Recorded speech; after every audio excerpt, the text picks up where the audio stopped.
Good afternoon. We are going to look at experiment 6 today, conserved quantities.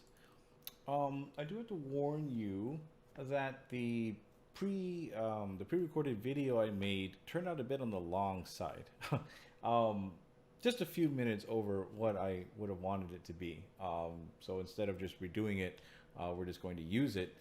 But depending on how many questions come up, it may go a little bit over the time that the lecture normally ends. Of course, I still encourage you to ask questions if you have any. Don't worry about that. And I'm going to go ahead and make sure that we finish the video in this lecture time now, even if that does take us over time. That way, the recording of this session has all that information out there. So if your schedule absolutely demands that you need to leave when the class is over at 4:50, then you can go ahead and do so. But do make sure that you come back and review anything that you've missed. And for those of you who are willing to stay that extra bit, I will again make sure that we have all of the information covered so that it is at least on record. And I apologize for having to do that, but it's just the way that it turned out this time. Okay, so we are going to look at experiment 6, conserved quantities.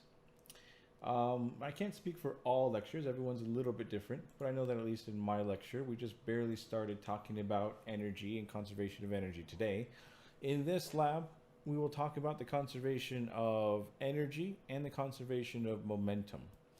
For many of you, momentum may be a topic you haven't encountered yet, and that's okay. I'll sort of go over it in the theory today as we go through the pre-recorded video. And the important part about all of this is the concept of being conserved. The idea that a quantity, whatever it is, energy, momentum, or something else, is the same at one moment in time as it will be later, regardless of what happens in between. That's what we're really focusing on this lab, is that these quantities are conserved and what it means to be conserved, and momentum happens to be the physical quantity that we're going to use and investigate for a majority of this lab. We'll also take a look at kinetic energy too while we're at it. Okay, so without further ado, here is my pre-recorded lecture. And again, I apologize that it will be a little bit on the long side, but hopefully it contains all the useful information you need to do a good job on your lab report. All right, here we go.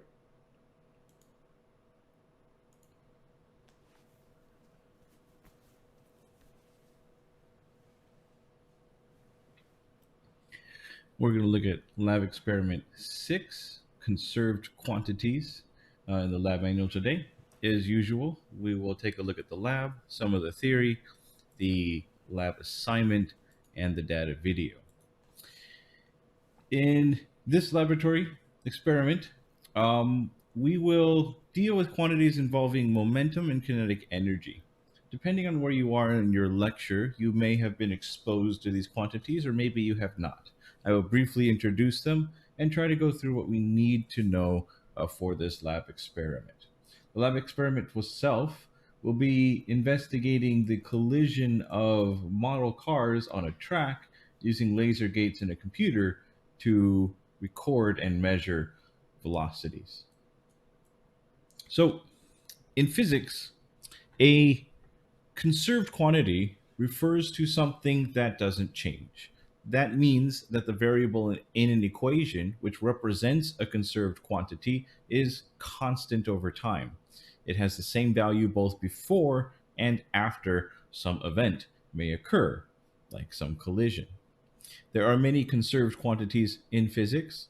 They are often remarkably useful for making predictions in what would otherwise be a very complicated situation.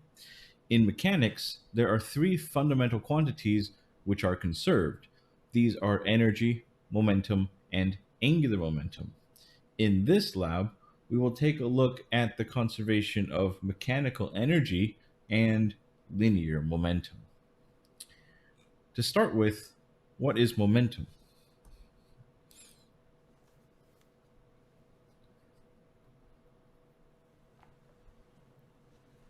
Let's switch over to the blackboard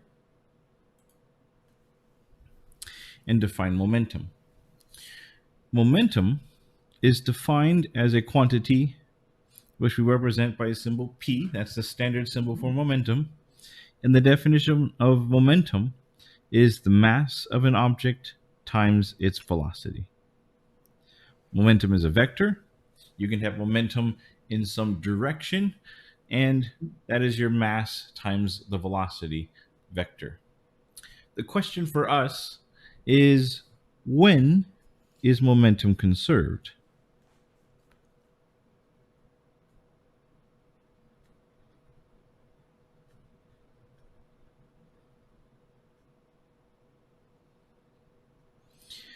The conservation of momentum implies that momentum would be the same before and after some event. So when momentum is conserved, we're saying that the momentum of a system doesn't change. It is not changing. We can take a quick look at what it means to have the momentum change. The momentum change can be represented by the change in momentum over some time, right? The rate at which momentum would change. This tells us how quickly or slowly the momentum of a system may be changing. From the definition of momentum, momentum being equal to m times v, delta momentum is delta m times v. That is the quantity of m times v before minus m times v after some event may occur. Now, when two objects collide, if the mass of the objects is unchanged, then the delta here representing the change in something, if the mass is constant, then the mass doesn't change, and we can write this numerator by simply focusing on the change in the speed only, because the mass is constant. You still have this delta t on the denominator, but I can go ahead and group this together in this form. You'll recognize delta v over delta t as nothing more than acceleration. And m times a for the acceleration of an object is the net force. These, of course, are all vectors in general. And right here in the last equality, staring us in the face, is Newton's second law. And so ultimately, what we're interested in here are the very beginning and very ending quantities here, this string of equal signs. The net force acting on an object is related to the change in the momentum of the system. So when is momentum conserved? Well, momentum is conserved if and when the momentum does not change. And if this represents the change in momentum, we can see the change in momentum would be zero if the net force happened to be zero. And so this is the condition for the conservation of momentum. If the net force acting on some system is zero, then the momentum does not change. The change in momentum is zero.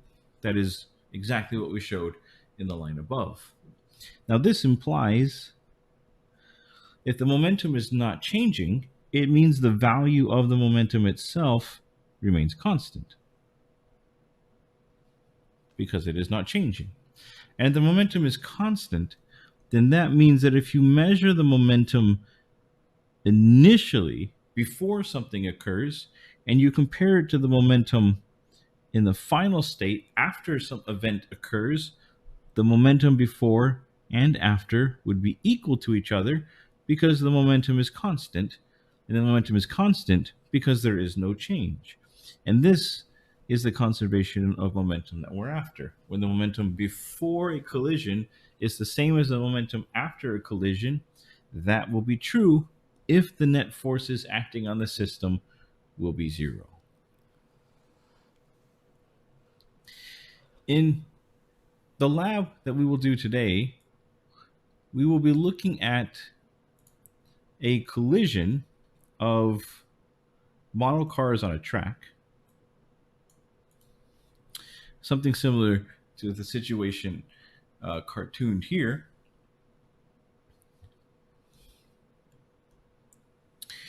And we can measure the mass of one object and the speed of one object, and the mass of a second object and the speed of the second object. And we can ask ourselves, what happens to the momentum before these two cars hit each other? What happens to the momentum after these two cars hit each other? Will the momentum, in fact, be conserved? That is what we'll want to test, and we're going to do this in a few different ways.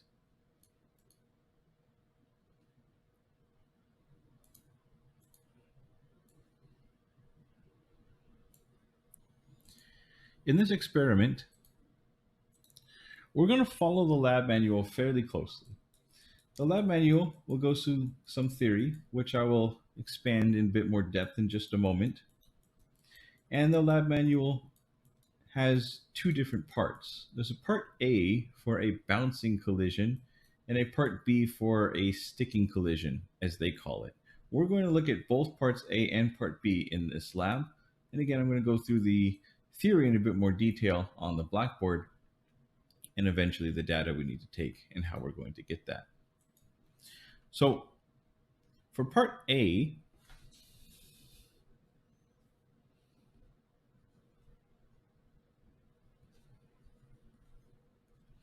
we're going to be looking at what the lab manual calls the bouncing collision.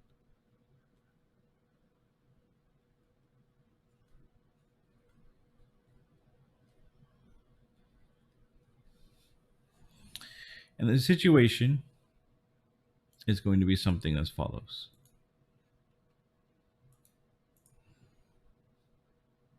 I'm going to walk through this in just a moment. So just focus right now on the cartoon diagrams here. We're going to start with one cart at rest. And we're going to have a second cart coming in, heading towards the first cart. This is the situation before the event. The event itself is going to be the collision when these two objects collide into each other. After they collide into each other, we're going to set up the experiment such that when the first mass collides into the second mass, or the mass on the left collides into the mass on the right, the incoming mass will bounce backwards, and the mass that was at rest will begin to move forwards. And so this is the situation of this bouncing collision. One cart at rest, one cart coming in, and then afterwards, the two carts bounce off of each other in opposite directions. To analyze the momentum of the system, we look at the momentum, m times v, of each cart. So before, cart 1 has a mass of m1 and has a velocity v1, and its initial velocity is mv1 sub I, we call it. There's a second cart of mass m2 with its own initial velocity, and we're going to set up part A so that mass m2 is coming in. The momentum, remember, is a vector. Now this is all one-dimensional motion right now, so we in fact can ignore the vector and just treat the directions with signs.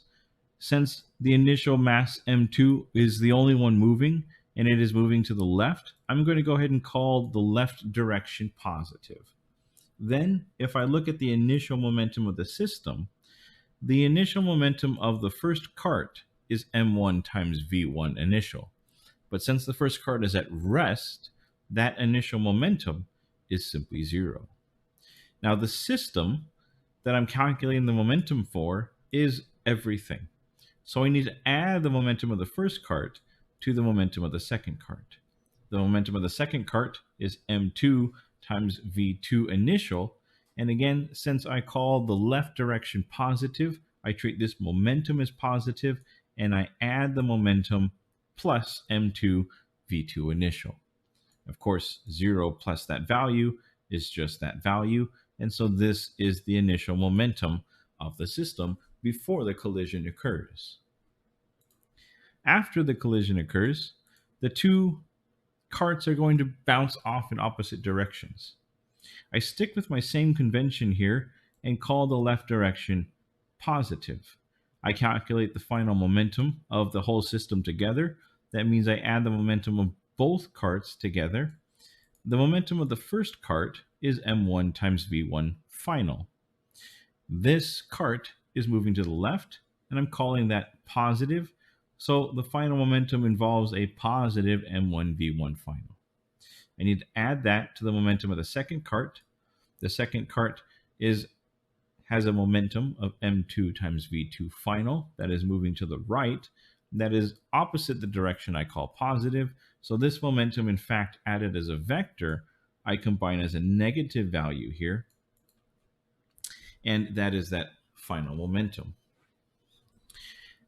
Then the conservation of momentum tells me that the initial momentum has to be the same as the final momentum. Since I know the initial momentum is m2v2 initial, and the final momentum is m1v1 final minus m2v2 final, the conservation of momentum tells me that the initial momentum of the first incoming cart must equal the sum of the momentum added as vectors after the collision. And this is what we're going to check experimentally. We're going to be able to measure the mass of each cart. We're going to have a laser gate and a computer, which will be able to individually measure these velocities. And we're going to check that the combination predicted by the theory of momentum conservation, we're going to see if this equation is indeed equal. So that is the first part of this laboratory, the bouncing collision. There's also going to be a part B here. And part B is what the lab manual calls the sticking collision.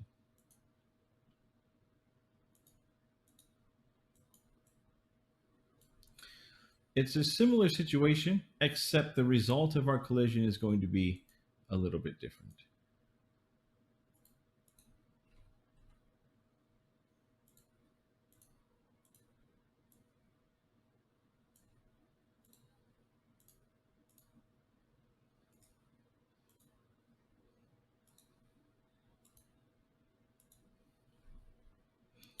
In part B, I'm going to have the first cart being the one moving now and the second cart being at rest.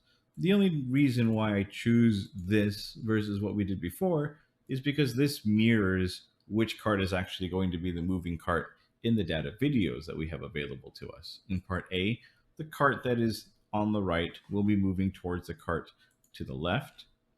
And in part B, the data video will have the cart on the left moving into the cart on the right. So I've drawn it as such. The situation for part B starts similar. One cart is moving, the other cart is not. Because the only moving cart involves motion to the right, I'm going to go ahead and switch my definition of positive direction and call to the right positive for my analysis of this scenario. In this case, the initial momentum is the total combined momentum of both carts, and the momentum of the first cart is m1 times v1 initial. That is in the direction of my positive direction to the right, so I call that momentum a positive m1 v1 initial. And I add that to the momentum of the second cart, but since the second cart isn't moving, its momentum m times v will simply be 0. So the total momentum initially is only the momentum of the incoming cart. In the scenario for part B, the sticking collision, the two carts are going to stick together and begin to move as one mass. This will be achieved in the actual laboratory by attaching Velcro to the ends of the cart, and when they smack into each other, they will simply stick together. And both carts now will move with some final velocity f. In this case, after the collision, the final momentum, P final, is the combined momentum of everything. In this case, there is only one moving object, but the moving object has a combined mass of m1 plus m2 moving together, but everything moves with the same final speed. So the momentum of this entire system is the combined mass of m1 plus m2 multiplied by that final speed, and that is my momentum, m times v, in the final scenario here. Comparing the situation before collision with the situation after collision, the conservation of momentum then implies that this initial momentum must be the same as the final momentum, and in this case, it tells us that the momentum of the incoming cart, m1v1 initial, must be equal to the combined mass of both carts moving with one final velocity, v final. Once again, we'll be able to measure these masses, we'll be able to measure these speeds in the laboratory experiment, and we're going to check if the conservation of momentum applies to the laboratory experiment.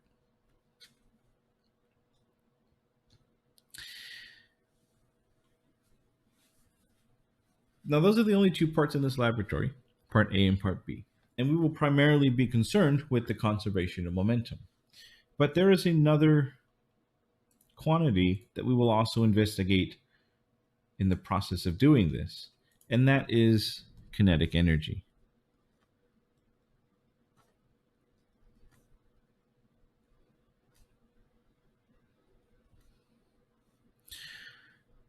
The kinetic energy, which I will simply label as Ke for kinetic energy, is defined as 1/2 times m times v squared.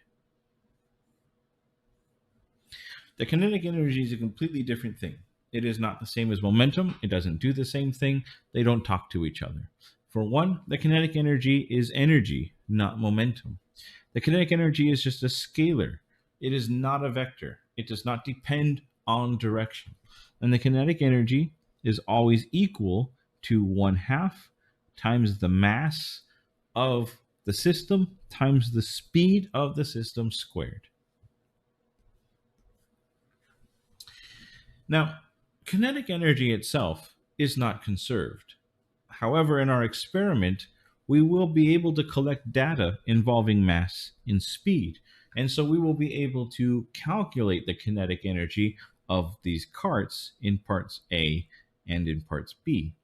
And so while we're at it, we're going to go ahead and investigate the kinetic energy and find out whether kinetic energy is conserved. Now, the conservation of energy is a little bit more involved because there are many different types of energy.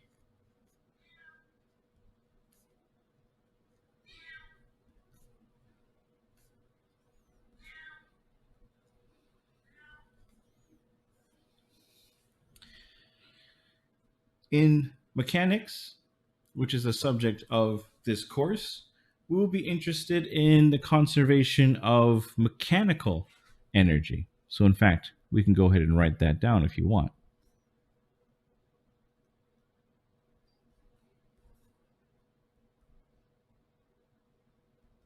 Again, there are many different types of energy. We can have mechanical energy. We can have electrical energy. We can have magnetic energy. We can have thermal energy. We can have nuclear energy, and the list goes on and on and on. For us, we'll be only interested in mechanical energy. And mechanical energy, which I'll abbreviate E mechanical, is equal to a combination of two different types of energy: potential energy plus kinetic energy. The kinetic energy term is simple. The kinetic energy is always 1/2 mv squared. Potential energy is a bit more involved, and you can have many different types of potential energy. You can have spring potential energy. You can have gravitational potential energy. You can have chemical potential energy, and the list goes on and on and on and on and on. But in general, the mechanical energy itself is defined as the sum of potential plus kinetic energy. So what does the conservation of mechanical energy say? Well, the conservation of mechanical energy says the mechanical energy before an event is the same as the kinetic energy after an event. In other words, it's telling us that the total change in the mechanical energy has to be zero. And if that's true, then it implies that the mechanical energy initially, before an event occurs, must be equal to the mechanical energy in the final state after some event occurs.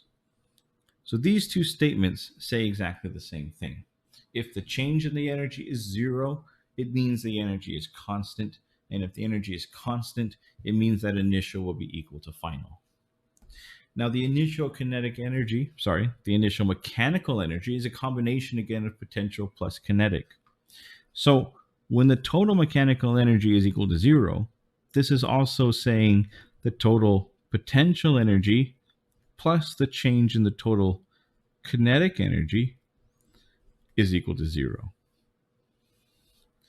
If both the potential energy and kinetic energy don't change, the change in the potential plus the change in the kinetic energy is equal to zero, then it means that the total mechanical energy initial is equal to total mechanical energy final. That tells us that the potential energy plus kinetic energy in this initial state before some collision would be equal to the final sum of potential plus kinetic energy.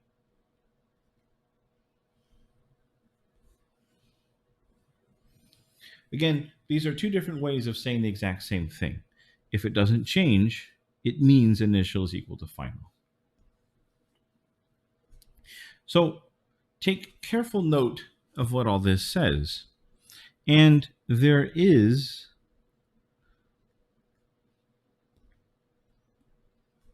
no law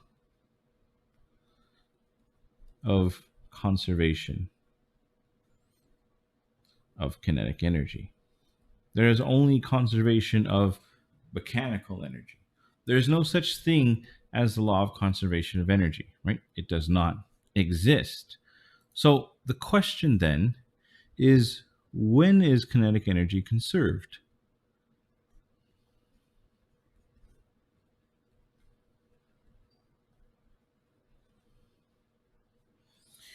Well, the conservation of kinetic energy is a statement that the change in the kinetic energy would be zero. And as you can see from this equation, this will be zero if and only if the first term is always zero, right? So the kinetic energy is conserved, right? Our answer to this question is that when there is no change in the potential energy, then we can say if the total energy is conserved,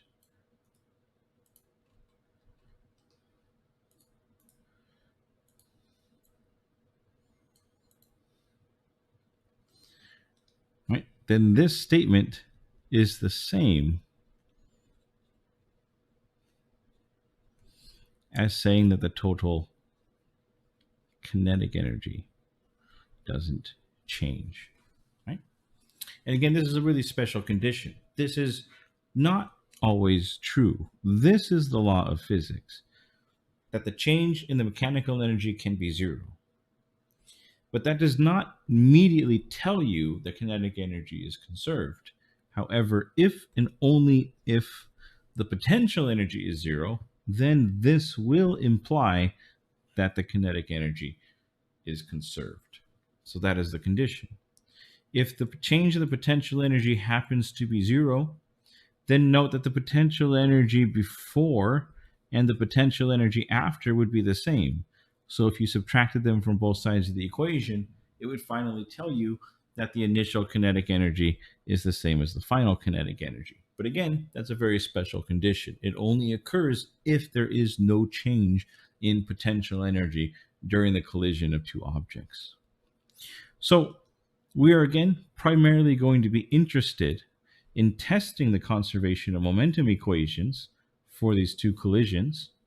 But in the process of collecting the data to do this, we will be able to calculate the kinetic energy also, and we can test whether the kinetic energy before will be the same as the kinetic energy afterwards. And there's a big question mark here, as again, there's no law that says this has to be the case. We're going to see if and or when it might happen to simply be true. And so that is the lab experiment for this lab 6, involving a part A, bouncing collision, and a part B, sticking collision. I'll make one careful note here that in the theory of the lab manual, they go through the same two scenarios, one mass coming in and then bouncing off, and both carts go in opposite directions. And in part B, one car coming in and then the two carts sticking together moving at the same speed.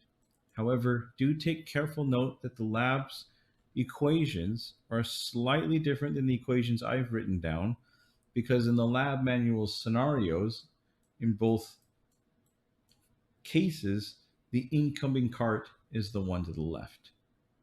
In the way I've done it on the blackboard, in part A, I had the second cart moving first and the first cart at rest. And in part B, I had the first cart moving and the second cart at rest, which again is slightly different from the lab manual. So as I run through these equations, what the lab manual calls mass 1 and mass 2 will be slightly different. But I've done it this way because the lab data video will show these carts moving in this way for parts A and part B. So just take careful note of the labeling of these carts. In the lab manual again, the cart M1 is always the one that's moving first. In the way that I've done it, and in the way that the lab manual video will show us, in part A, M2 is moving first, and in part B, M1 is moving first. Okay, with that small caveat, we've reproduced the theory in the lab manual, and their equations here are the same as ours if you properly interpret those masses and those velocities. And so let's go ahead and quickly look at the data we need to collect, the data video, our analysis, and there's going to be some questions at the end.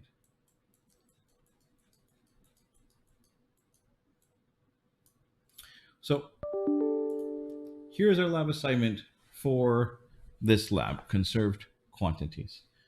Again, I'll just quickly sort of gloss over the lab assignment here, and then we'll take a look at the video, and then we'll come back to this in a bit more detail. But there is some initial data we need to take, right? Some initial data that covers the first few tables up to table 4. Then in the data analysis, we're going to calculate a few things and come up with some results in tables 5 and tables 6, 7, and 8. Okay. Do note that that is slightly different organization than what the lab manual displays. The lab manual has tables 6.1 and tables 6.2, and it's all sort of smashed together. In this table in the lab manual, your actual measurements will only be the first 3 columns, and everything else is a calculation. And here, all of this is a calculation. And those are the tables as organized in the lab manual. I've changed it up a little bit in the lab assignment that I give you by organizing all the data to be recorded first in tables 1 through 4. So all of this on this first page here is all data collection. There's nothing to calculate.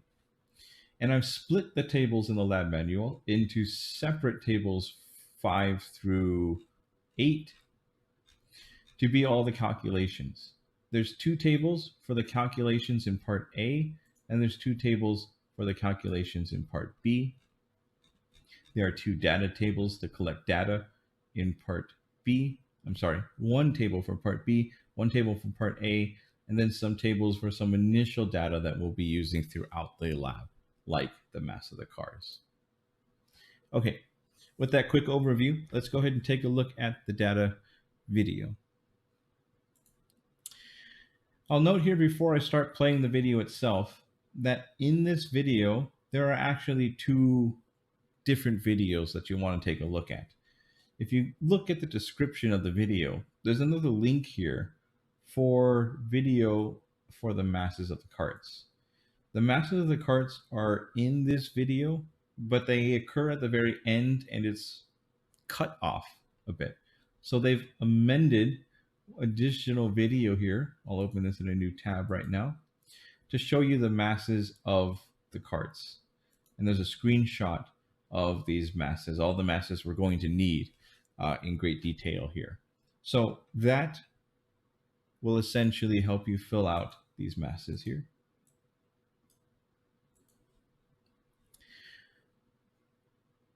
But let me go back to the actual data video so we get a sense of what's going on.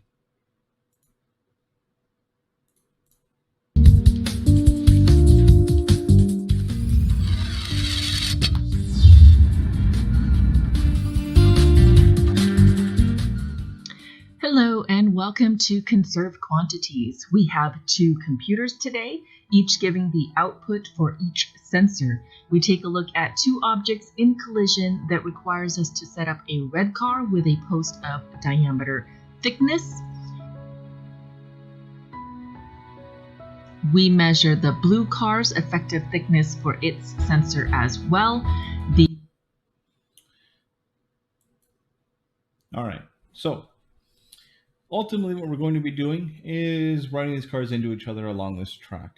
The computer, two computers in this case, are going to be collecting the speeds for the two respective cars, and they're going to gather that speed with the help of a laser gate. And we've seen things like this before in previous labs.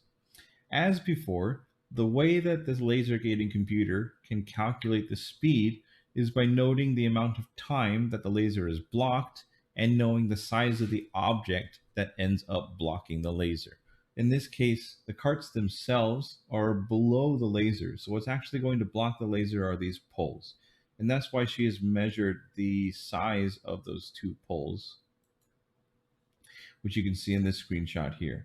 So the size of the pole on the red car and the blue car are here. They're essentially the same value, but those are the sizes of the rods in table 1 here that we want to mark down so that we know what the computer is using to ultimately calculate the speeds that it's going to give us. The mass of 250 grams will be on the red car. The red car has an extra mass added to it, and that makes the red car have a larger mass than the blue car, otherwise the cars are nearly identical. Again, I'll mention this later at the end, but you'll gather those masses from this second video here, where you'll see a screenshot of all of that in great detail.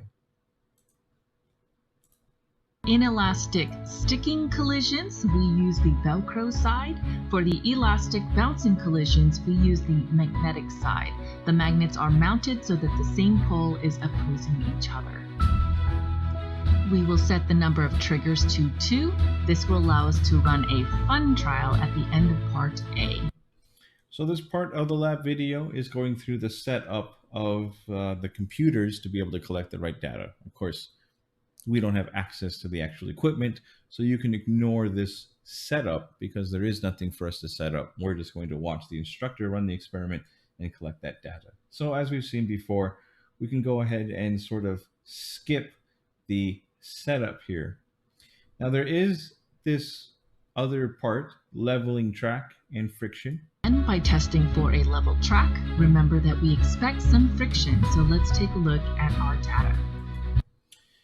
In this part of the data video, and pay close attention to this, we want to take note of how big of a role friction is going to play. In the analysis that we ran through on the blackboard, we completely ignored friction. And so there is no friction in here. The real world, of course, will have friction.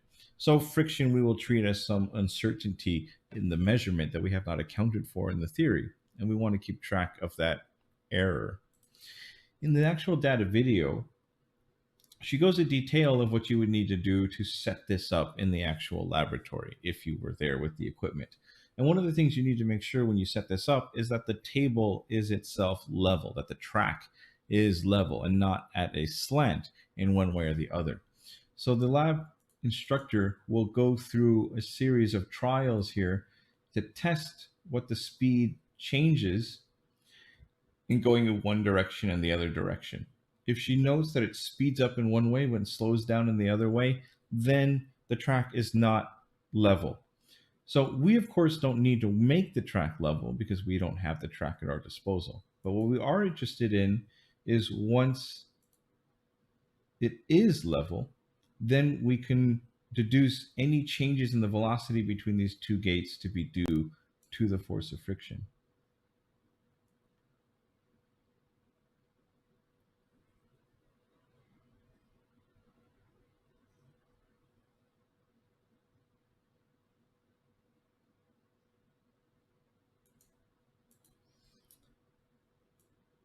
Trying to grab the right screenshot here. Okay, so after a little bit of work, the instructor finally manages to level the track. But again, we don't have to go through the process of leveling, but we do want this data here. This is the change in speed on the top of going in one direction and on the bottom of going in the opposite direction. And this is level. And so what you'll notice is that whether we go left or right, we have a decrease in the speed from 88 to 86 or from 98 to 71 with those decimal points. So the speed slows down in both directions. And we're going to attribute that change in speed to friction. We're not going to measure friction, but we will take note in table 2 of the speed of the car at the first gate and the speed of the car at the second gate, and then the percent difference between them. Okay. In fact, we should add here another column, or another row rather. We'll do this in one direction and in the other direction. So you'll have two sets of data here with this initial speed and this final speed, and this initial speed and this final speed. And that will help you fill out table 2 here, and then we're going to calculate the percent difference. I'll talk about this a little bit right now. You'll see the percent difference here show up a few times in this lab.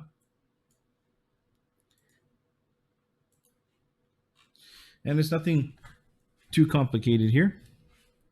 But we're going to use this percent difference to sort of give us a judgment of error. So the percent difference is going to be defined as a way to calculate how two quantities are different from each other.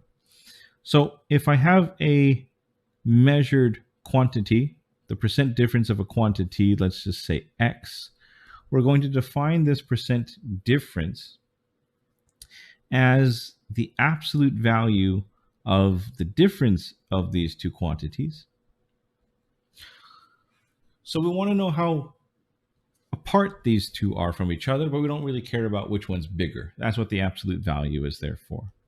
And then we're going to divide that by the average of the two values together. This is essentially our best estimate of this quantity. And over a number of trials, we're going to see how that difference compares to that average. This is our definition of the percent difference here. I'm going to jump in a little bit here. There's nothing wrong with the way that this is currently written, but we're going to do it a slightly different way. I do end up changing it later in the video, but I'll mention the change right now also. We're going to take the percent difference with this equation instead, and we're going to, the numerator is exactly the same, but we're going to divide it by x initial, right? And it's a small detail, but it makes a difference. If two values x1 and x2 are different from another in a random way, then this is a great way to calculate the percent difference. You divide that difference by the average between the two, and you get a good sense of how far apart the spread is between your data. In what we're doing, there actually is a story behind why these are different, right? We have an initial value and a final value. So we can find the percent difference of how the final value changes from the initial value by taking this absolute value of the difference and dividing by the initial value. So again, I corrected it later in the video, but instead of dividing by x average here, when you calculate the percent difference, let's go ahead and divide by x initial here when we calculate the percent difference. Calculated in this way, right, this percent difference is essentially the same amount of information as the fractional uncertainty we've sort of seen before, except as a percentage. So if you multiply this by 100%, then this has essentially the same meaning as this percent difference. And so again, we're going to use this as a measurement of our uncertainty in this experiment. Okay, let's get back to the video.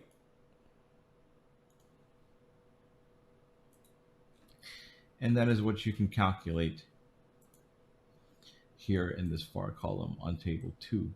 We're going to have two speeds: the speed of the car at the first laser gate, the speed of the car at the second laser gate.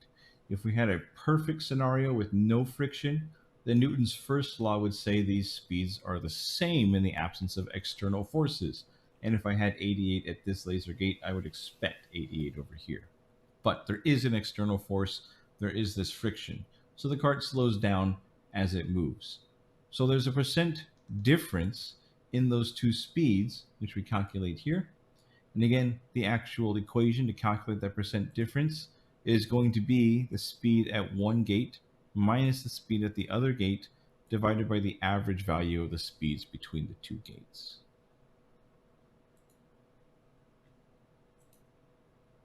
And once again, we'll take x initial instead of that x average.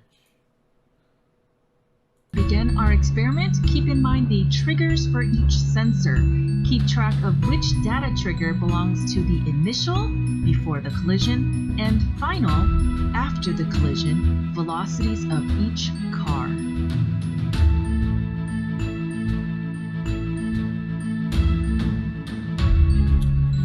All right, so now we're going through part A, and you'll notice, as advertised in the lab video, in part A, the cart to the right, which in the video is the blue cart, is going to be moving and impacting a cart that is at rest.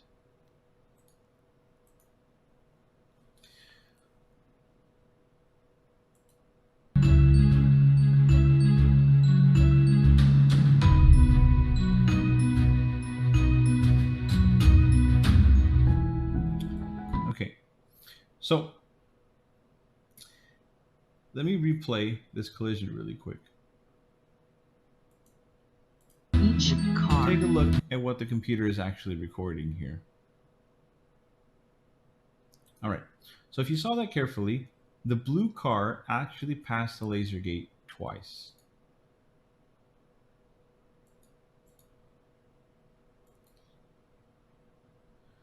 Once coming in, and then it bounces back.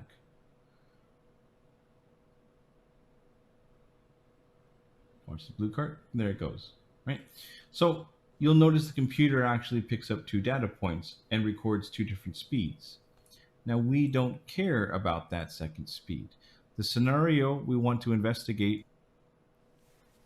Let me jump in here really quick once again and mention, as I said in the beginning, that the video is a bit longer than I intended. So if you need to leave now, the lecture is officially over, but I'm going to go ahead and finish this up so that you have it on record. Just make sure that you come back and review it. And if you stick around, then I will be here, of course, to answer any questions. But I apologize for that overtime, and thank you for your patience. For part A is the cart coming in, and then the speed of the cart sort of right afterwards. Okay, so I think I misspoke a minute ago. What I meant to say is these two data points represent those two speeds. The higher speed is the speed of the cart coming in, That is our V1 for that blue cart. And the second data point represents the speed of the cart going out. That is your V2 for the blue cart. The computer is set up to look for two different speeds before it stops its measurement. The red cart will only pass through the gate once. So in order to make the computer stop waiting, the instructor just passes their finger casually between the gate to give it a false reading. So note that here for the red cart, the computer also displays two data points, but only the first data point, the 36.5, actually has the velocity of the car. This is the interesting velocity that we want. That, of course, is the velocity of the car after collision. Before the collision, it is not moving. There is only one interesting velocity for this mass M1. The second velocity recorded by the computer is this casual velocity of the instructor's finger or hand waving across the trigger to stop the computer so it's no longer waiting for a data point. It's just the way the computer is set up. So this is the interesting velocity for the red cart. That is the final velocity after collision. For the blue cart, there are two interesting velocities. One is the speed coming in, the other is the speed coming out. Those are what you will record for your speeds: V2 initial, V1 final, and V2 final. And those will go into these columns here. Right. We are ultimately going to do this 4 times, as you can see in the table here.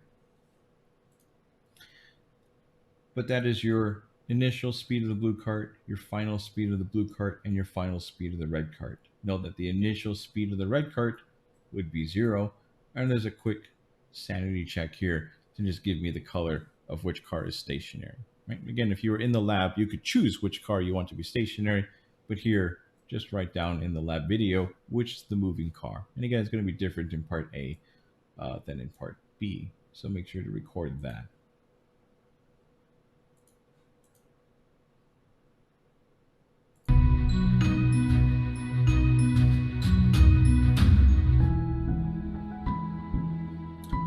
That is essentially the procedure for part A, and shall repeat this a few times. Do be careful to record only the good data. In this instructional data video, the instructor will also go through some bad runs to demonstrate what could go wrong. And of course, the data that the computer collects here is not data you want to use, right? You'll notice the cars did not stay on the track. They bounce off crooked, they fall off the track. Something went wrong here and gives you data that you don't want to use. When you get a nice collision, then you can pick up this data. Again, for part A, you have initial and final speed for the blue cart, and you have an initial speed of 0 for the red cart, the final speed of the first data, and then the second thing is completely ignored. And that is part A. She does one more here for fun. This is not in my lab assignment. You can watch this, play around with it if you like, but you do not have to record the data here for my lab report. You can go right on ahead and skip to part B. So that will fill out the data for part A, which is table 3. Part B has its own separate data, which is table 4. The data is collected very similarly, but again, in part 4, we are going to have one car coming in, and then they're going to stick together with some Velcro and move with some final speed.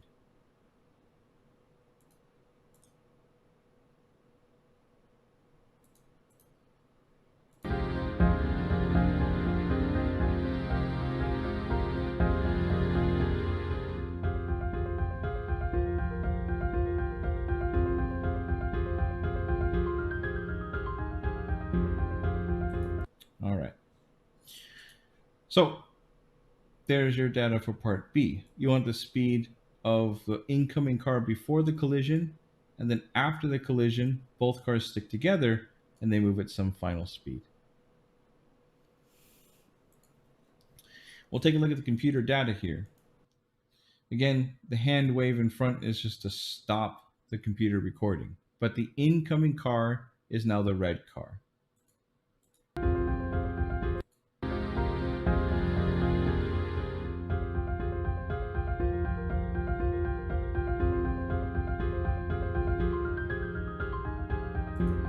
So there's one interesting speed here for the red car. That is the speed of the red car coming in.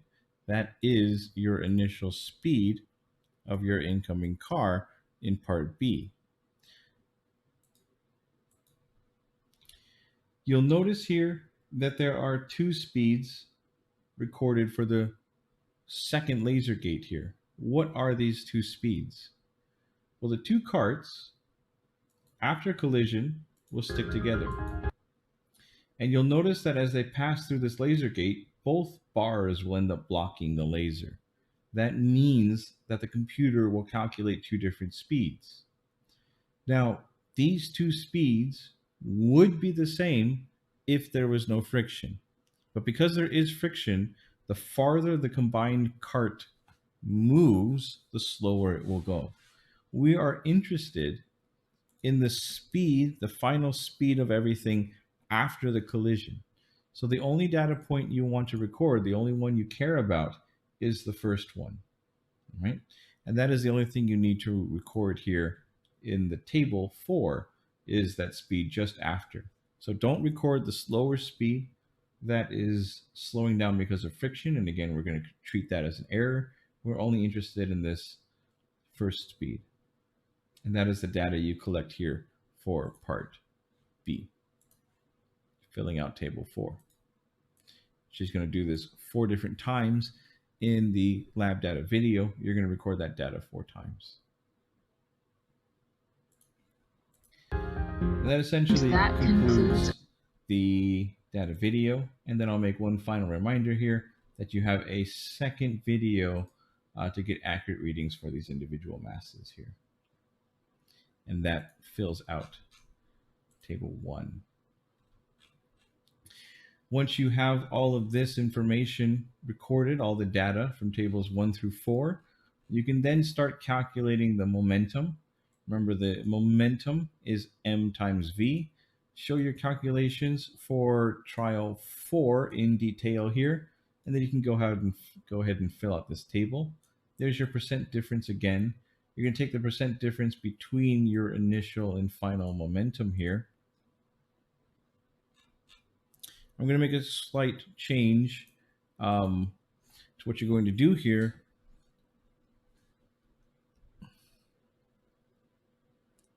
Take the absolute value of final minus initial divided by the initial. We want to know how the momentum has changed based on what it was in the beginning. So instead of dividing by the average here, we're going to divide by this initial. So use that equation to calculate your percent difference. You're going to calculate the momentum, and you're going to calculate the kinetic energy.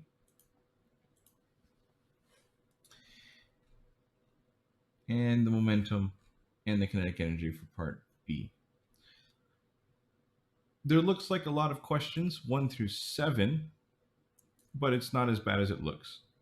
In questions 1 through 4, you're simply going to give me yes or no kind of answers. Does the momentum and kinetic energy in part A agree to the conservation with an uncertainty of your measurements? And does it agree in part B with the uncertainty of your measurements? To calculate the uncertainty, we're going to treat the masses of the cars as having no uncertainty. We're going to treat the thickness as having no uncertainty. However, we're going to treat the uncertainty of the speed as the average of the percent difference here. We'll treat the percent difference as a relative uncertainty, and that will allow you to extract the uncertainty of the speed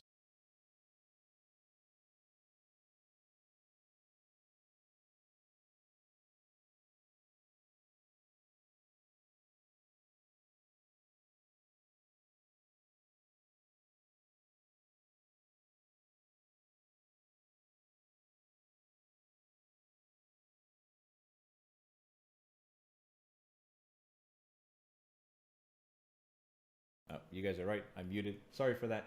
I'm going to make this a little simple for you guys and those questions, whether it falls within the uncertainty.